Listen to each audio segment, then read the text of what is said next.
Style తో సరికొత్త designs తో ఎస్కేటీ గోల్డెన్ డైమండ్స్ ఈ జూలై 5న నల్లకంటలో గొప్ప ప్రారంభం.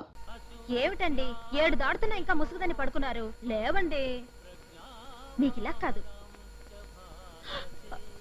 ఏమైపోయారు ఇలా? ఏమండి ఏమండి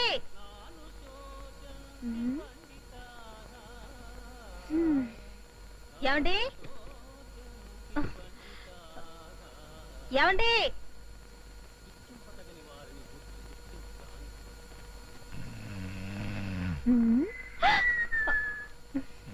ఏమండి ఏమిటండి స్టోర్ రూమ్ లో పడుకున్నారు? బెడ్రూమ్ లో పడుకుంటే పొద్దున్నే లేచి జాగింగ్కి వెళ్ళమంటావని. Good morning. ఇంకొంచెం పడుకుంటే బాగుంటుంది. ఇలాంటి బద్ధకాలు ఉండవని మిమ్మల్ని రోజు జాగింగ్ చేయమంటున్నాను.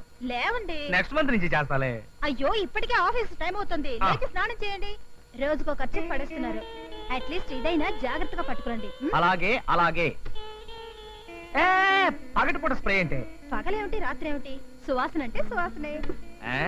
అలాగా. అయ్యా వదలండి. మళ్ళీ మీరు స్నానం చేయాలి. మీకు ఆఫీస్ లేట్ అయిపోతుంది. అమ్మగారు, ఏం జరిగింది అమ్మగారు? ఎక్కడ్రా, ఇంకా ఏమీ జరగందే. ఏం జరగకపోతే అమ్మగారు ఎందుకంటే అలా అరుస్తారు? చెప్పక తప్పదంటావా? మా అమ్మగారికి ఏ కష్టం కలగకుండా చూసుకోమని వాళ్ళ నాన్నగారు నాకు మరీ మరీ చెప్పారండి. మీ అమ్మగారిని నేను ఊరుకోండి. లేకపోతే ఏంటి? ఆ సన్నాసిగాడు సన్నాసి ప్రశ్న నన్ను అడుగుతుంటే నేను సన్నాసిలాగా వాడికి సమాధానం చెప్పాలా? ఎక్కడండి, మీరు మొదలు పెట్టింది మొత్తం పూర్తిగా చెప్పందే. ఎట్లా చెప్తా? కొట్టానంటే గోప గులాబ్ జామ్ అయిపోద్ది. వెళ్ళింటి పని చేసుకోపా.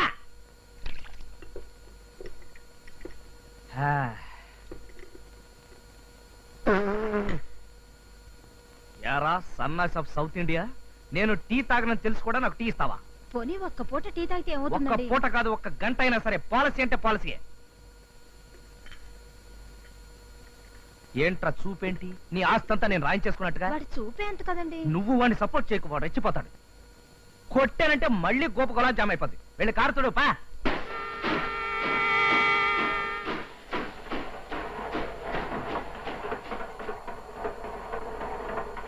ఏమిటి బాబు గారు, రైలు వెళుతున్న శబ్దం వినిపిస్తోంది? దగ్గరలో స్టేషన్ ఏదైనా ఉందా? స్టేషన్ అబ్బా, ఇది లక్ష్మణరావు గారి ఇల్లు. ఆయన మొన్నటి వరకు రైల్వేలో టికెట్ ఎగ్జామినర్ గా ఉద్యోగం వెలగబెట్టి ఏదో వెధోపం చేసి సస్పెండ్ అయ్యాడు. అంతేకాదు, రైలు శబ్దాలు వింటే తప్ప ఆ ముద్ద కూడా నోటికి దిగదు. రికార్డ్ చేసి మరీ వింటుంటాడు వాడు పేండాకుడు. ఏమిటన్నయ్యా, ఎవరైనా చూస్తే పిచ్చి పట్టింది అనుకుంటారు. అనుకుంటే అనుకోని అమ్మా, నాకు ఇలా ఊగితే కానీ తిన్నట్టు ఉండదు. ఉద్యోగం చేసినప్పుడు లంచాలు మెక్కి వెండి కంచాలు కొన్నారు గాని దాంట్లో ఎప్పుడైనా తిన్నారా? చెప్పా కదా, నా కంచంలో తింటే తిన్నట్టు ఉండదని. కొంచెం సాంబార్ వై. పోయి పోయి అబ్బా, అదే. ఏమిటండి ఇది? తాగుబోతులాగా. కుదురుగా నిల్చోలేదు. ఏమిటండి మీరు ఊగుతూ ఊగుతూ ఎక్కడ పంపిస్తున్నారో మీకే తెలియడం లేదు. ఏం చేయమంటావు? సడన్ బ్రేక్ పడింది, ఆగిపోయింది. లక్ష్మణారు, లక్ష్మణారు రండి రాజా గారు. అరే ఏమిటిదంతా? ఏం లేదండి, ఊగితే ఫట్టకమని చేజారి పడిపోయింది అనమాట. నువ్వు లోపలికి వెళ్ళి కాఫీ తీసురా. నువ్వు శుభ్రంగా క్లీన్ చేయి. అరే మీకు ఇంకా ఈ ఊపిరి జబ్బు పోలేదా? అరే నాకు కూడా వచ్చేసింది ఏమిటి? బహుశా సావాస దోషం అయి ఉంటుంది. అన్నట్టు మిమ్మల్ని ఉద్యోగం నుంచి సస్పెండ్ చేశారన్నారు, ఎందువల్ల? మరేం లేదండి, మా రైల్వే వాళ్ళు ఈ మధ్య ఏమని ప్రకటనలు ఇస్తున్నారో తెలుసా? రైల్వే ఆస్తులు మీ సొంత ఆస్తులుగా భావించండి అని. అవును, అందుకే నేను సొంత ఆస్తులుగా అక్షరాలా భావించాను. సొంత ఆస్తి అయినప్పుడు అమ్ముకునే హక్కు కూడా ఉంటుంది కదండి. ఉంటుంది కదా. ఈ మధ్య డబ్బు బాగా టైట్ అయ్యి 2 ఫ్యాన్లు పిక్కుని అమ్ముకున్నాను. అదేదో పెద్ద నేరమైనట్టు నా ఉద్యోగం పట్టక్కమనిపించాను. పటక్కమనిపిస్తారు ఏమిటండి? రైల్వే ఆస్తుల్ని సొంత ఆస్తులుగా భావించి వాటిని రక్షించమని రాశారే గాని ఇలా అమ్ముకోమని చెప్పలేదుగా. ఈయన సంగతి మీకు తెలియదులేండి. ఏ మాత్రం వీలున్నా హౌరా మేల ఆఫ్ రేట్ కమ్మేస్తారు. చాలా ఊరుకో, నేను అమిత మాత్రం అవతల కొనేవాడు ఉండద్దు. అంటే కొనేవాడుంటే అమ్మేద్దామనేనా? అమ్మో, నా కారు గ్యారేజ్కి వెళ్ళిపోవాలి. ఏమిటి రాస్తున్నారు? డైరీ. ఓహో, అదేమిటో ఎటు తిరిగిపోయావు? అది మీ పర్సనల్ డైరీ కదా, నేనెందుకు చూడ్డం? నీకు నాకు మధ్యన పర్సనల్ పరాయిలు వేరే ఉన్నాయా? అసలు నీ గురించి రాస్తున్నాను. ఏం రాశాను చదవనా? నా హృదయరాణి కీర్తి ఈ ఉదయం తీర్చింది నా ఆర్తి. మీ ఆర్తి నేనేం తీర్చానండి? అదేనో పొద్దున బాత్రూమ్ లో స్మాల్ టిఫిన్. చిచి, అవన్నీ ఇందులో రాసుకుంటారా? అయినా ఎవరికి చూపించరు కదా. ఇంకేం రాశాను చదువుతాను చూడు.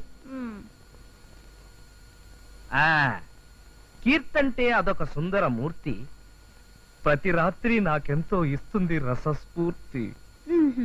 సర్లేండి, ఈ రాత్రి మీరు గేయాలతో గడపండి, నేను వెళ్ళి పడుకుంటాను. పడుకుంటావా? ఇది కాదు. అమ్మా మీకు ఉత్తరం.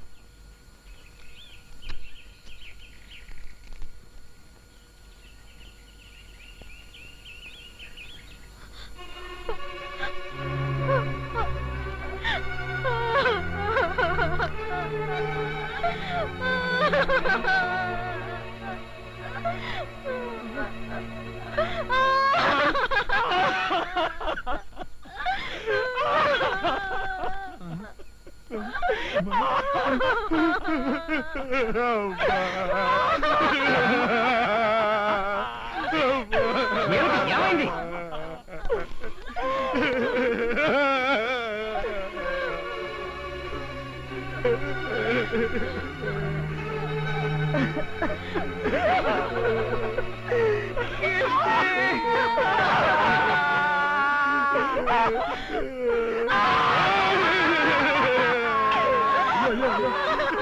రాజా టోటల్గా ఏడుస్తున్నారు ఎందుకయ్యా? బహుశా ఎవరైనా పోయారేమో. ఆ విషయం అయితే తెలిస్తే మనం కూడా ఏడుస్తాం కదా. ఏమై పుష్పాన్ని నువ్వెందుకు ఏడుస్తున్నావయ్యా?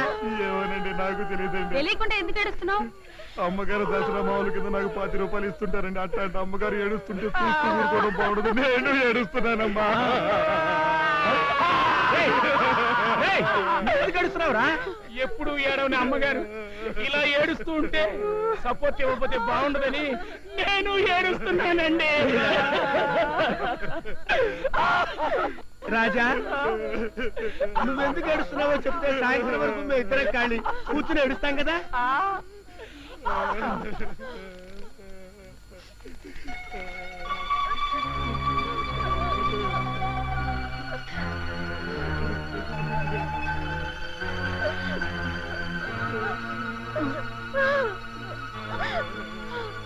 ఇందులో ఏడవడానికి ఏముందండి? మీ మరదల పెళ్లి నిశ్చయమైంది, పెళ్లి తాంబూలాలు పుచ్చుకుంటున్నారు, 10 రోజుల ముందుగా మీ భార్యను పంపించండి అన్నారు. ఇందులో గుండెలు బాదుకుని ఆడవలసిన అవసరం ఏముందండి? బహుశా అమ్మాయిని ఏ ముసలోడుకో ఇచ్చి కట్టబెడుతున్నారేమోనండి. అబ్బే అదేం కాదు వదిన గారు. మరైతే ఎందుకు ఏడుస్తున్నావు? నేను 10 రోజులు పుట్టింటికి వెళితే ఈ నాళ్ళ పల్లా ఎవరు చూసుకుంటారండి? ఆ బాధతోనే ఏడుస్తున్నాను. అదేమిటమ్మా, నువ్వు లేకుండా ఎలా ఉండగలను అనుకోవడానికి మీ ఆయన చంటికున్నాడా ఏమిటి? అవును, నువ్వెందుకు ఏడుస్తున్నావో చెప్పవే. నేను ఇంతవరకు మా ఆవిడ్ని విడిచిపెట్టి ఎప్పుడు ఉండలేదండి. ఇప్పుడు ఎలా ఉండడమా అని తలుచుకుని ఏడుస్తున్నాను.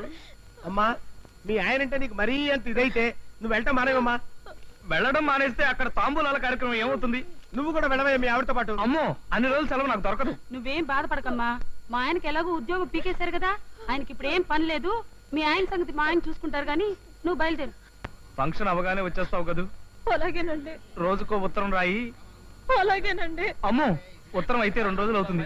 గంటకోసారి ఫోన్ చెయ్యి. మా ఇంట్లో ఫోన్ లేదు కదండి. అయ్యో మర్చిపోయాను నేను. మీ నాన్న పినాసాడు కదా. పక్కింట్లో లేదండి. ఎదురింట్లో అక్కడ కూడా మా లేదు. ఇంట్లో ఉందిగా.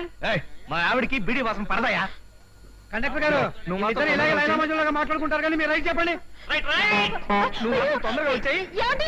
నువ్వు మాతో నా గురించి తొందరగా ఆలోచిస్తే నిద్ర పాడు చేసుకోకండి. జాగ్రత్త అండి. ఏంటి గౌరీ, పుట్టింటికి వచ్చి వారం కూడా అవ్వకుండా తిరిగి వెళ్ళిపోతున్నా? అప్పుడే మొగుడు మీద గాలి మళ్ళేసిందా? లేదు పిన్ని, నేను ఇలా వచ్చేగానే మా ఆయన మరో దాంతో షికార్లు కొడుతున్నాడని మా పొరిగింటి సావిత్రమ్మ నాకు ఉత్తరం వేసింది. అంతేనమ్మా, అంతే. ఈ మగాళ్ళంతా అంతే. మా ఆయన మిగతా మగాళ్ళగా ఏదో వేషాలు వేస్తాడనుకోలేదు. నీ మొగుడేంటి నా మొగుడేంటి, ఈ లోకంలోని మొగుళ్ళంతా అంతే. మీ చిన్నాన్న మాత్రం తక్కువ తిన్నాడా? నన్ను ఇలా మ్యాట్ని ఆటకు పంపేసి ఇంట్లో మరో ఆడదంతో మ్యాట్ని పెట్టేసేవాడు. ఈ మగాళ్ళను నమ్మడానికి వీల్లేదమ్మా. 190 మంది మగాళ్ళు సందు దొరికితే చాలు ఇంకో ఆడదంతో చిందులేశాడన్నమాటే.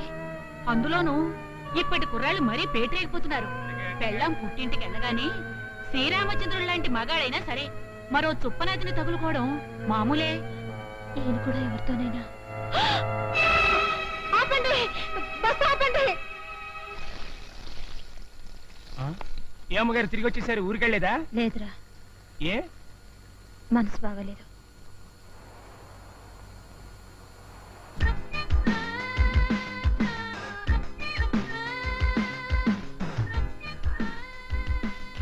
ఏమండి? కీర్తి,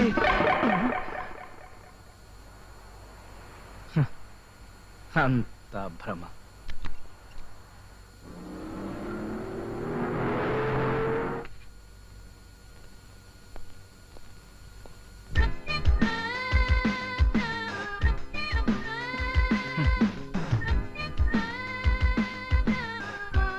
ఏమండి చూసావా కీర్తి, నువ్వు ఊరికి వెళ్ళిపోయినా నీ నీడలు మాత్రం వెంటాడుతూనే ఉన్నాయి. అదేంటి అమ్మగారినా? మగవాడి వంట ఆడదాని తంట నేనేమి సేతురోలింగా. వంటింట్లో ఫ్రిజ్ పక్కన అలా నవ్వుతూ నిలబడిన పోజు ఎంత అందమైన భ్రమ కీర్తి. ఏమిటో అంతా నా భ్రమ.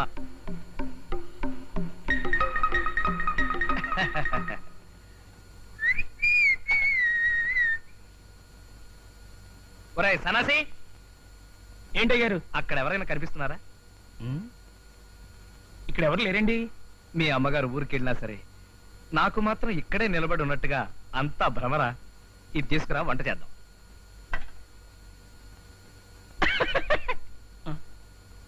నేను వంట చేయడం చూస్తే నీకు ఎగతాళిగా ఉందా? కొట్టానంటే గోప గులాబ్ జామ్ అయిపోద్ది. రా.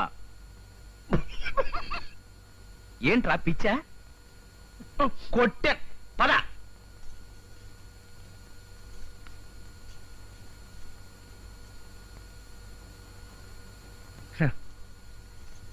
ఇందుగలడందులేడని సందేహము వలదు చక్రి అన్నట్టు ఎందెందు వెతకి చూచినా అందందే కలదు నా కీర్తి. కీర్తి,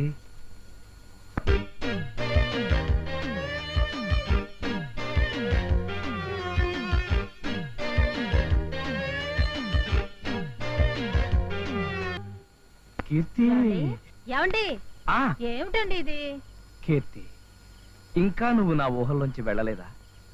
చూడు, ఊహలు మరీ ఇంత లెంగ్తీగా ఉంటే బోరు కొట్టేస్తుంది. ఇంకా నువ్వు వెళ్ళిపో. నేనెక్కడికి వెళ్తానండి? నేను మా ఊరికి వెళ్లకుండా నిజంగానే వచ్చేసాను. చా. అబ్బా, ఇప్పుడు చెప్పండి, ఇది నిజమా భ్రమ? ఇంత మంటెక్కిపోతే ఇంకా భ్రమ ఎందుకు అవుతుంది? అది నిజమే. అవును, అమ్మయ్య. నువ్వు ఇక్కడే ఉంటే నా చేత వంట చేయించావేంటి నువ్వు చేయకుండా? ఎప్పుడు అమ్మగారు వంట చేయడం మీరు తినడం మామూలే కదా. మీ చేతి వంట ఒక్కరోజైనా తినాలని. నా చేతి వంట తినాలనే బస్తీకి వచ్చేసావా? అది కాదండి, నేను బస్సులో వెళ్తుంటే ఇద్దరు ఆడవాళ్ళు మగాళ్ళ మనస్తత్వం గురించి మాట్లాడుకోవడం నేను విన్నాను. ఏం మాట్లాడుకున్నారు? భార్య పుట్టింటికి వెళ్ళినప్పుడు భర్త మరి ఆడదాంతో సంబంధం పెట్టుకుంటాడటండి. చా, ఊరుకా. అవునండి, 100కి 90 మంది మగాళ్ళు అంతేనట. 100కి 90 మంది. కానీ నేను ఆ 90 మందిలో లేను. నేను 91వ వాడిని. తెలుసులేండి. తెలిస్తే మరి ఎందుకు వచ్చేసావు? అదా, అది అది నాకు తెలుసు కీర్తి, నీ మనసులో ఎక్కడో నా మీద అనుమానం ఉంది. చూడు, ఆడదాని అందం అయస్కాంతమే కావచ్చు, కానీ అయస్కాంతానికి అంటుకునేది ఇనప మొక్కలే గాని బంగారం కాదు. నా మనసు కల్తీ లేని బంగారం లాంటిది. అయితే డేంజరేనండి. ఏంట్రా డేంజరు? ఆడాళ్ళు బంగారం కనిపిస్తే వదిలిపెట్టరు కదండి. ఒరేయ్, కొట్టానంటే గోప గులాబ్ జామ్ అయిపోతుంది. వెళ్ళిపోరా. లేరా. తన్నానంటే గోప గులాబ్ జామ్ అయిపోతాయి. అవుమల్లా, అసలు నాకు ఈ దుష్యంతుడనే పేరు ఎందుకు పెట్టిరేకేనా? మన ఫిగర్ను చూసి ఆడపోరీలు, పచ్చగడ్డిని చూసిన ఆవుళ్ళు ఎక్కడన్నా వెనకాలన పడేటోళ్ళు. ఆ సంగతి ఇప్పటికి 5 సార్లు చెప్పారు. ముందు నా కారు సంగతి చూడండి. గట్ల కష్టమంటమేంది బాయ్? మాది రాయల్ ఫ్యామిలీ ఎరికేనా? కాకపోతే ఈ గ్యారేజ్ పెట్టినప్పటి సందికి ఏండే ఉన్నా కదా, గంతంత ఆయిల్ గ్రీసు ఒంటికి తాకి జర్రంతా నల్లబడ్డా. లేకుంటే నేను కూడా ఎన్టీఆర్ తీరిన ఎంఎస్ మాటుకుండేటోని. ఆ మాట ఒప్పుకుంటున్నాను కదా, ఇప్పటికైనా దాన్ని రిపేర్ స్టార్ట్ చేయించండి. నా పుల్లూటు గురించి చెప్పకుండా నీ పని ఎట్లా సురు చేయమంటావు బాయ్? అయిపోయాను. దీన్ని చూసినావు పుల్లూట్. నేను 24 అంగుళాల ఫ్లూట్ వస్తే 3 పోరీలు వచ్చిన టక్కరత్తకపోయారు.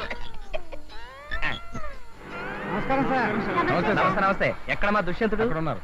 ఆహా, దుష్యంత్ భాయ్. గుడ్ మార్నింగ్ భయ్యా. ఏమిటి ఇవాళ ఎంతమందికి నీ ఫ్యామిలీ హిస్టరీ చెప్పి సుట్టేశావు? ఒకడు అప్పుడే అయిపోయాడండి. నోర్మైపే. అవు ఏం సంగతి?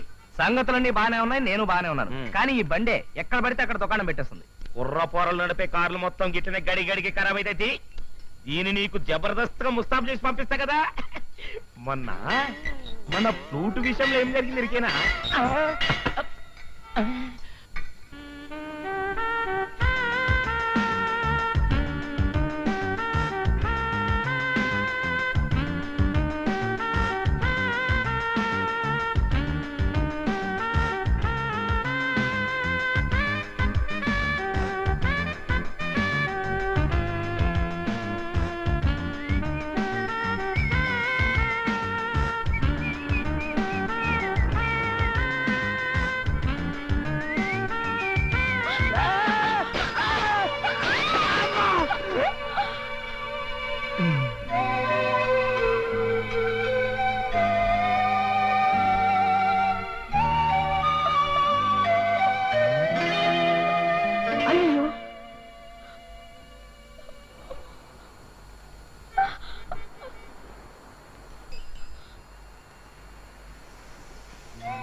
మాస్టర్ ఈ లోకంలోకి రండి. ఓ సారీ మేడం. చెయ్యివ్వండి.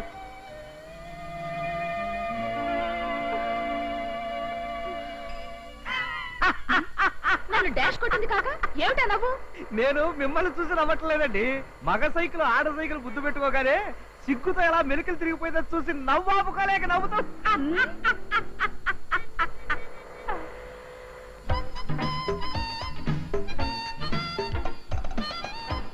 ఏమిటోనండి, ఈ యాక్సిడెంట్లన్నీ మన అశ్రద్ధ వల్ల జరుగుతాయని మనం అనుకుంటాం కానీ అదంతా మన పిచ్చండి. ఏమిటి? మన పిచ్చండి. ఆ? అదేనండి మన పిచ్చండి. ఇదే మా ఇల్లు. జాగ్రత్త దిగండి, జాగ్రత్త.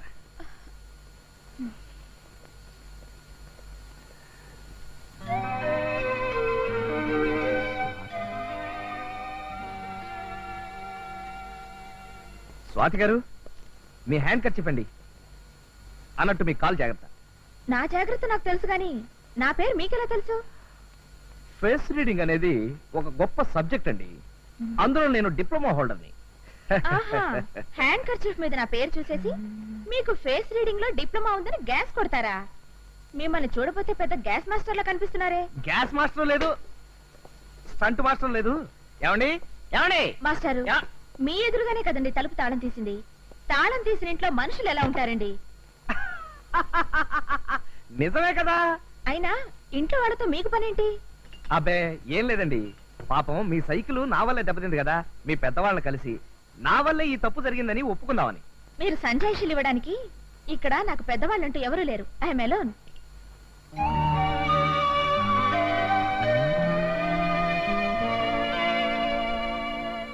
మాస్టారు, మంచినీళ్ళు తాగుతారా? ఆ? మ్.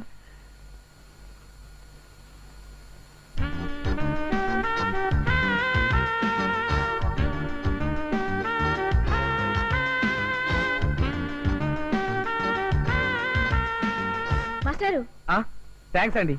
తాకుండా థ్యాంక్స్ ఏంటండి? ఓహో, తాగేశాను అనుకుని థ్యాంక్స్ చెప్పాను, సారీ.